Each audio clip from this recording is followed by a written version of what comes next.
আমরা প্রায় আরম্ভ থেকে 300 গ্রামের টাকা জমা দিয়েছি, হোল্ডিং দিয়েছি, পানি দিয়েছি, স্টিকার লাগানোর প্রস্তুতি ছিল।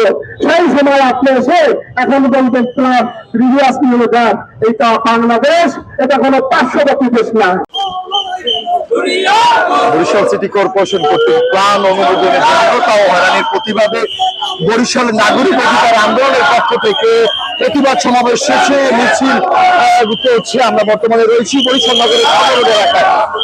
এই মিছিলটি শুরু হয়েছিল বরিশাল নগরের কুমার টাউন হলের সামনে থেকে। মিছিলটি বরিশাল নগরের গুরুত্বপূর্ণ সড়ক প্রদক্ষিণ করে এখন বরিশাল সিটি কর্পোরেশন অভিমুখে যাত্রা করছে।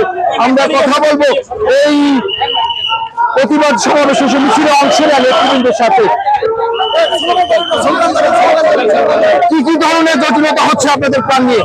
জটিলতা প্ল্যান যেতেছে না, অনুমোদন প্ল্যানও যেতেছে না।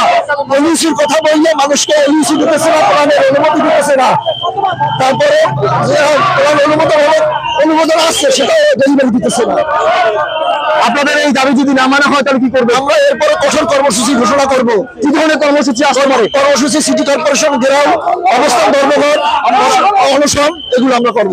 টাইলক্স, যার অ্যান্টিব্যাকটেরিয়াল এজেন্ট টয়লেটের কোনায় কোনায় পৌঁছে 99% জীবাণু ধ্বংস করে। টাইলক্স টয়লেট ক্লিনার, ক্লিন মানে টাইলক্স। সমস্যা আজকের আমরা অনেক প্রায় 1000-এর উপরে প্ল্যান, আমরা সব বন্ধ, আমাদের সকল কাজকাম বন্ধ হয়ে গেছে। আমরা মানে সকল ফার্ম এবং এই সংশ্লিষ্ট সবাই কিন্তু কর্মচারী সবাই কাজকাম বন্ধ হয়ে গেছে। আমাদের খুবই অসুবিধা, আমাদের চলতে অনেক অসুবিধা।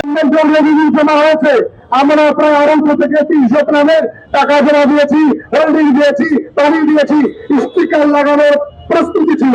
সেই সময় আপনি এসে এখন বলবেন রিভিয়াস নিয়ে যান। এটা বাংলাদেশ, এটা কোনো পার্শ্ববর্তী দেশ না। আপনাকে বলবে এখানে কোনো অন্যায় চলবে না, অনিয়ম চলবে না। আর আপনার যদি এত নিয়ম থাকে, আপনি যদি এত অনেস্ট হন, তাহলে আমরা সচিবালয় ফিরে যান। আমরা জনগণের তরফ থেকে আমরা সরকারকে অনুরোধ করবো, আপনারা নির্বাচনী নিয়ন্ত্রণ প্রশাসক জনগণ যারা জনগণের সঙ্গে সম্পৃক্ত আছে,